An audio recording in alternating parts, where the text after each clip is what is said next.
Hey everyone, Ravinous here. Welcome back to Final Fantasy XIV, patch 3.4 Soul Surrender. So in the last part of this, we dealt with the fact that Titan was resurrected, we took him down, but Gabu's parents died, and now we're going to talk to Urianger to see if he knows anything more about primals popping up. So, we are at the Waking's Hands to go talk to him about just that.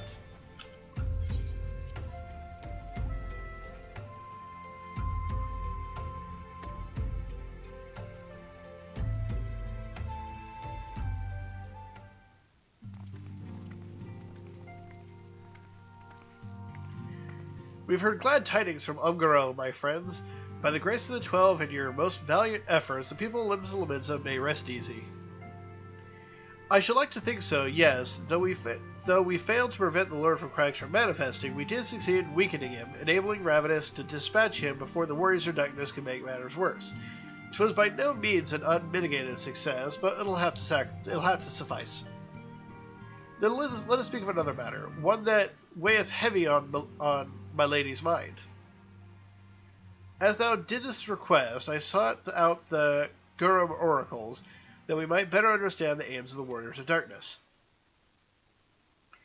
Through their copulous use of allegory defieth a single interpretation, the oracles paint a most disturbing picture, one of worlds parallel to our own, apart yet linked, reduced to ruin with every humble calamity. 7 times they succeeded, then the 10 and 13 only 6 worlds remain.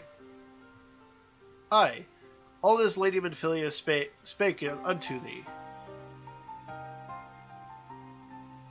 As for what becometh of these reflections when they and the source are rejoined, frail flesh undone in umbral fires, each soul surrendereth to her call, to flow it unto endless sea, there to endure as one and none.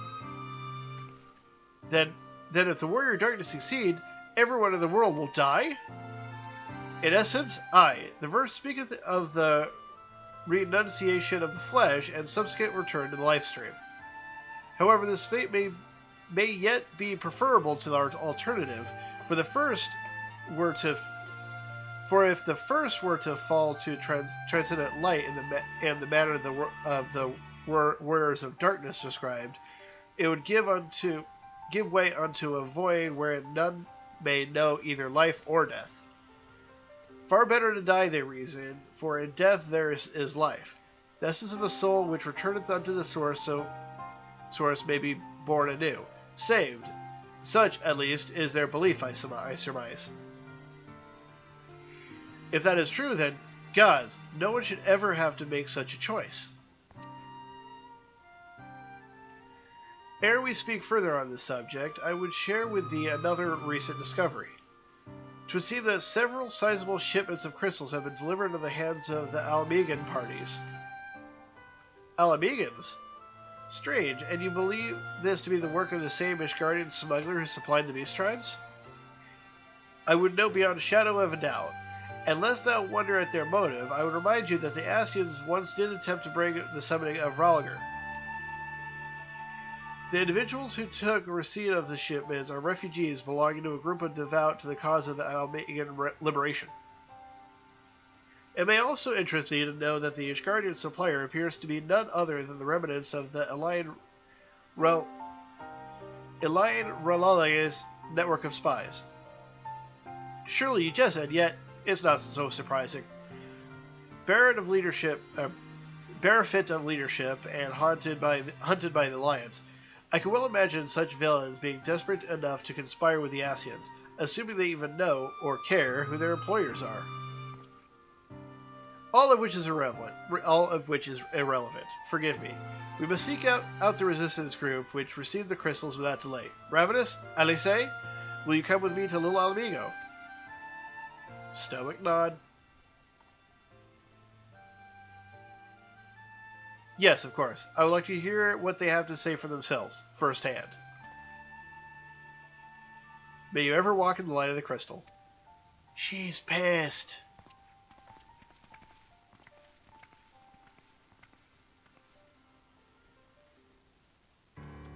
I think she has the same theory I do.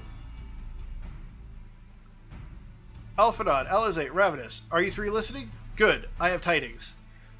The Temple Knights raided the smuggler's warehouse less than an hour ago. A cursory interrogation of the prisoners yielded confirmation that they were in the employ of, I hope you are sitting down, a man in black robes. Then you have them? And the crystals too? What few remain, aye. Regrettably, it would seem that they dispatched one final shipment in the hours before we struck. So it's bound for Little Alamigo, we are told, where it will be received by members of the local resistance group. Since Sir Emmerich's men no longer have needs of my service, I have mine to head that way. As do we, by happy coincidence. Try that again. As do we, by happy coincidence. We learned the shipments but a few moments ago. Ha! And there I was thinking I might finally be one step ahead of the Warrior of Light and his little helpers. Wait a moment. Wait a moment. There's more. And I defy you not to be surprised by this revelation. The leader of the Ishgardian smugglers was formerly under the employ of Elaine Roulette, the famous Ivy herself. Once again, Thancred, I fear I must inform you that... Thancred, with whom else have you shared this information? About the smugglers? No one. As I think I mentioned, the raid was less than an hour ago. I was planning to contact Y'shtola next, but there is someone else someone else you would have... But is there someone else you would have me notify first? No, there isn't.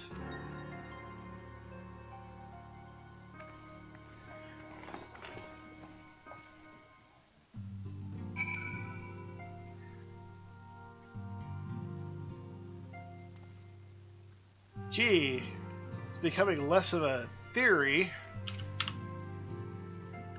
What in the world's gotten into her? It is twice now that we've sought Urianger's aid, and twice she has treated him as if he were a stranger. The Archon was one of Grandfather's most dedicated pupils, and had spent as much time at the Lavalier estate as we did. He's practically a member of the family. Truth be told, I struggle to recall a day from my childhood when I did not see the three of them laughing together. If this continues, I may have to raise the matter. Later, though. Little Alamigo awaits. And off we go. And voila, here we are. Still no sign of Thancred. I will get to the bottom of this. Oh, forgive me, it's been a long day. Did you have something to say? Urianger, I've always struggled to understand what's going on in his head, now more than ever. Listen, Ravinous, if anything should happen, it should be me who... Just know that I'm prepared to do what must be done. Right then, to more pressing matters. Since we have no idea when Thancred might arrive, I suggest we see what information we can gather in his absence.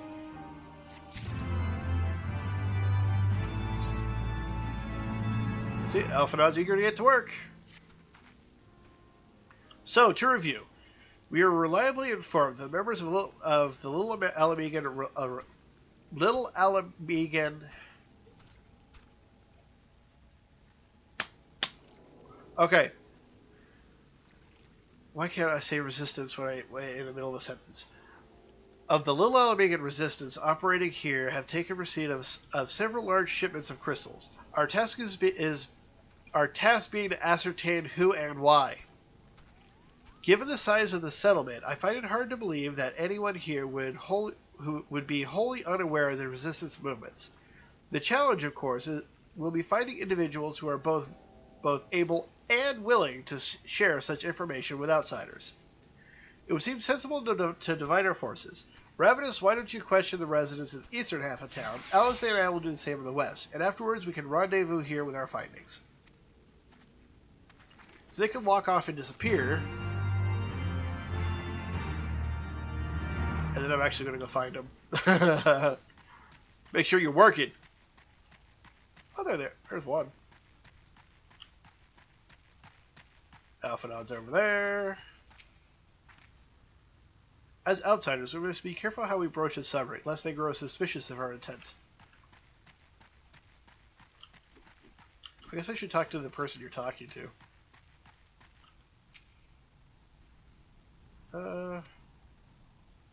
Okay, you have nothing to say that's relevant to the story. Neither do you. Alright. Have you finished already? Have you finished already, Ravinous? If not, then we shall speak anon.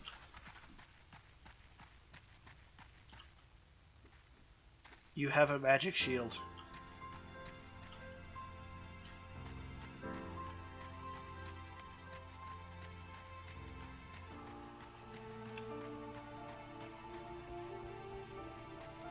Alright, walk over this way, do my job.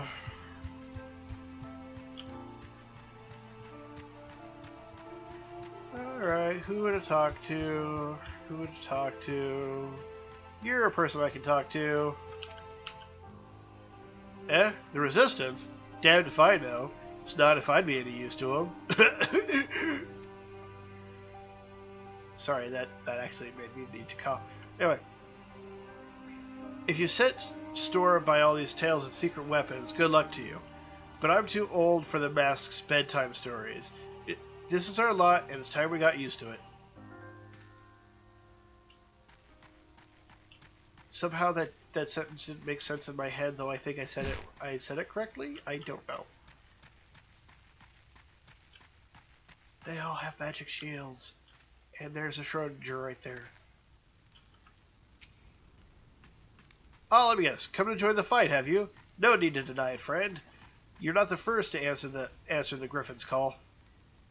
While he lit a fire in every Alamegan's heart, he's also inspired more than a few old-ins to pledge themselves to the cause. And little wonder, the Garleans won't stop until we're all under the yoke. So, Griffin, huh? I see you there, going round asking questions, looking for the Griffin as he and his lot, I bet. Seems they're the talk of little Almega these days. Folk wondering what he's about, what he's got in store for the Garleans, and what's under that mask of his, of course. Some say he's hardly got a face with all the scars. Others reckon he's been marked for death by the Empire, and that they sent a bloody legion if they knew he was here. I can't snort right now. Your guess is as good as mine.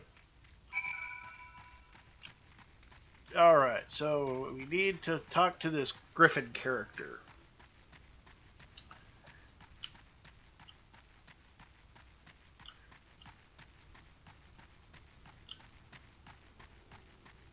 Poof, they're back.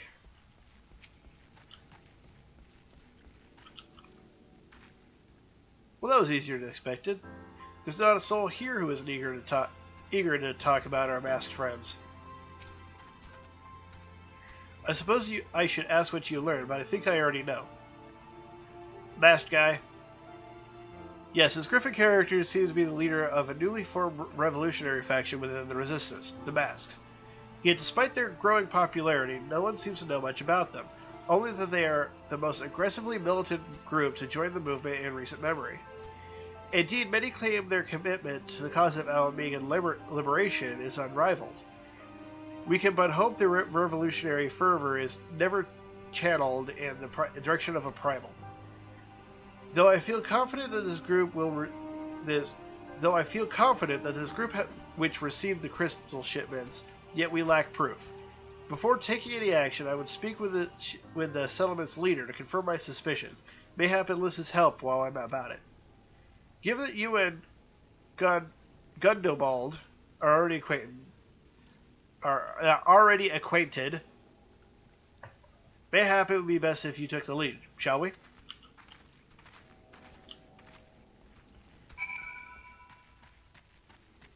Stop teleporting, I have to run.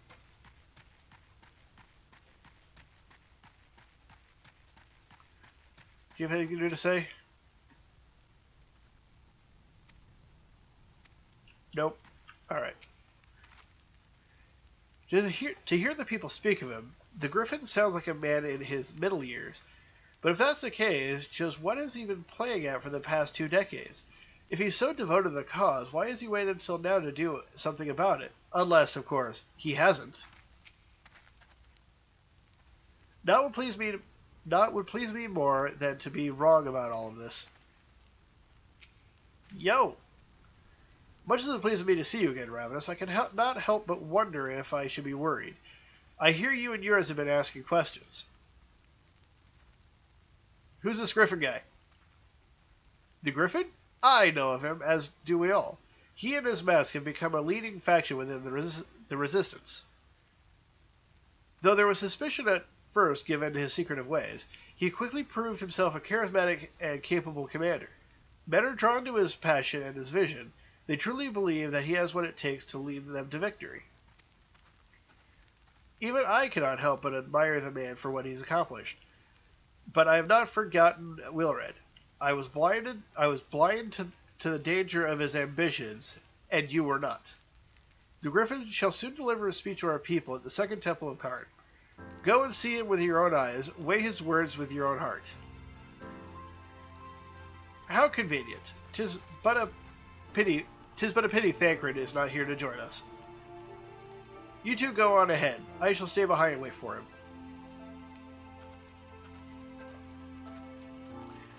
I have to go with my little helper. But whatever could be keeping him. If he's taking the scenic route, leaving us to do all the hard work, I shall treat him to a piece of my mind. Alright. And here we are at the Second Temple of Karn. Has it begun already? I hear voices coming from within. Please have voice acting so I can rest my voice a bit.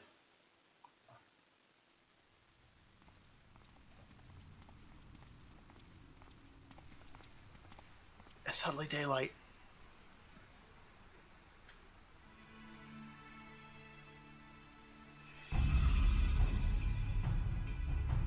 Brothers and sisters, 20 years ago, Alamigo, our home, was claimed by the Garlean Empire. In our haste to overthrow the King of Ruin, we turned a blind eye to our foes in the north. With our glorious revolution, we but laid a path for a new tyrant to succeed the old. And when confronted with our failure, we fled.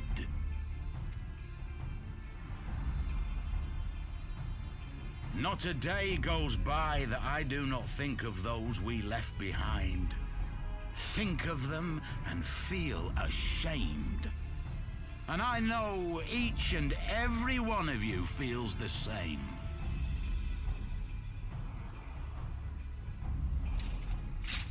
We abandoned them, our own flesh and blood, to labor till their backs gave in and their breath gave out, building the twisted steel ramparts which now mar our once majestic mountains. We abandoned them, the brave and true, to fight and die for their country, or worse, to be conscripted and sent off to rob another poor bastard of his home. We abandoned them, the meek and powerless, to bow and scrape when the Garleans pass, to sully themselves that they might live to see another day of misery. The Black Wolf may be dead, but a new Imperial Viceroy reigns in Alamigo now. A beast, not a fraction as merciful. You all know the Eorzean Alliance will do naught to oppose him. For all their promises and platitudes, they will not act if there's no profit in it. Only we can free our brothers and sisters from the Empire's tyranny, my friends. Only we have the courage to stand and fight. They have imprisoned us. They have enslaved us, and they have murdered us. But no more! Blood demands blood, and the Garleans shall pay for every drop they have spilt upon our lands.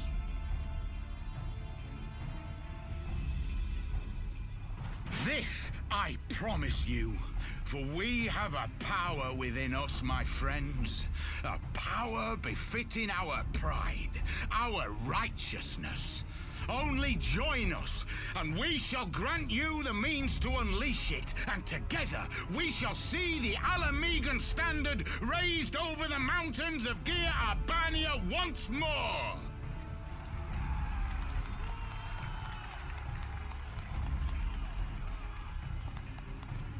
A power befitting their pride. Not at all ominous, that. Wait, is that...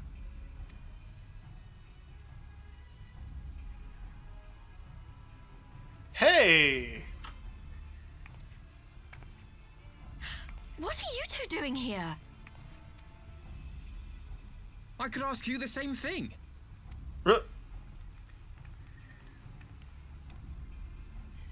Well, this is quite the surprise. If you see what I see, if you feel as I feel... Might I suggest we continue this conversation in more agreeable surroundings? For it is not strength of arms that will win this battle, but strength of heart.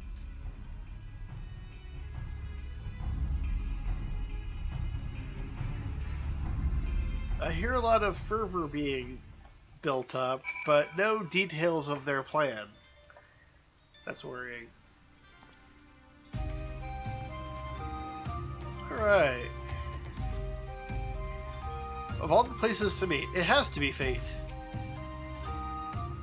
Mayhap it's my imagination, but you seem rather more rugged and world-weary than when we last spoke. Yeah, I've been doing a lot of traveling. And punching! Words cannot express how glad I am to see both of you alive and well. I think I read that completely my own way, whatever. And you, though it's pretty obvious you and Ravinous would be fine. The Crystal Braves never had a realistic chance of capturing any of the Scions, divided as they were and distrusted by the better part of Eorzea. But if you truly believe that, forgive me, what exactly have you two been doing all this time?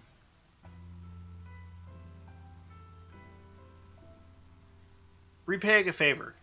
After the banquet, we had no choice but to flee Ul'dah, and we would not have been able to do so without the aid of some old friends from the Resistance.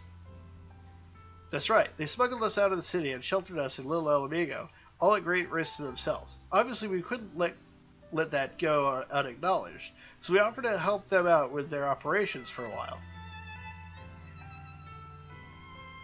When we learned of the Scion's exoneration, that Lolarito had severed all ties with the Crystal Braves, and that General Raubon had been reinstated, we resolved to make contact. But having long since discarded our link pearls as precautionary measure, our options were rather limited. To make matters more complicated, we were embroiled in a delicate operation at the time, leaving me with little choice but to entrust the letter to a courier. I gathered from your puzzled expression, however, that you never received it. To be honest, we thought this might happen. While the Massacre are happy to let the refugees spread the word within their community, they're pretty strict about communications with the outside. Oh, and we also heard a rumor that the Griffin doesn't want us meddling in his affairs. The Griffin mistrusts the Scions of the Seventh Dawn? Curious. It is well known that we are no friends to Garlemald. One would think the man we saw beseeching all and sundry to join his cause would welcome our support. I would say that the man you saw was not, in fact, the Griffin, but an impersonator. A talented rebel-rouser to boot. It would not surprise me if he were responsible for the majority of these public appearances. As you may have gathered, the Griffin is an extremely cautious and distrusting man who has made every effort to conceal his identity.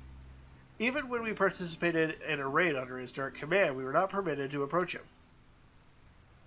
It is hard to know what to make of it all. The secrecy, the impersonators, the masks. coming for you. What? It's not as if I'm making all you wear one, and mine only covers half my face. It's completely different. Anyway, when we heard the Griffin was due to give a speech, we thought it might be a good opportunity to get a better sense of the man behind the a better sense of the man. For all the good it did.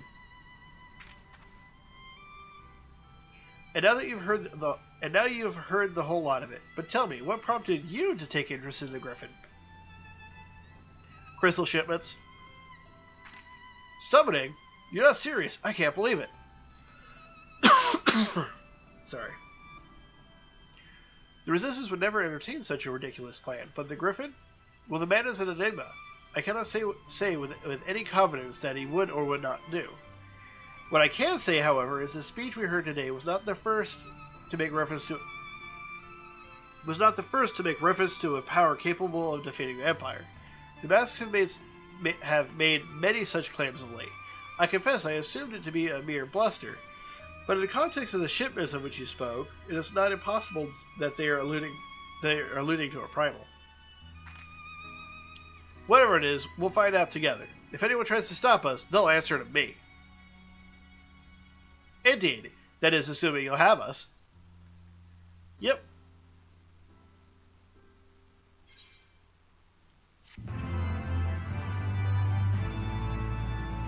Yeah, we got Papalimo and Ida back.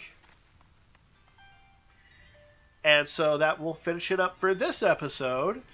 We'll go on from here in the next. So, thanks for watching. Like, subscribe, do all the things, and I'll catch you next time. Later.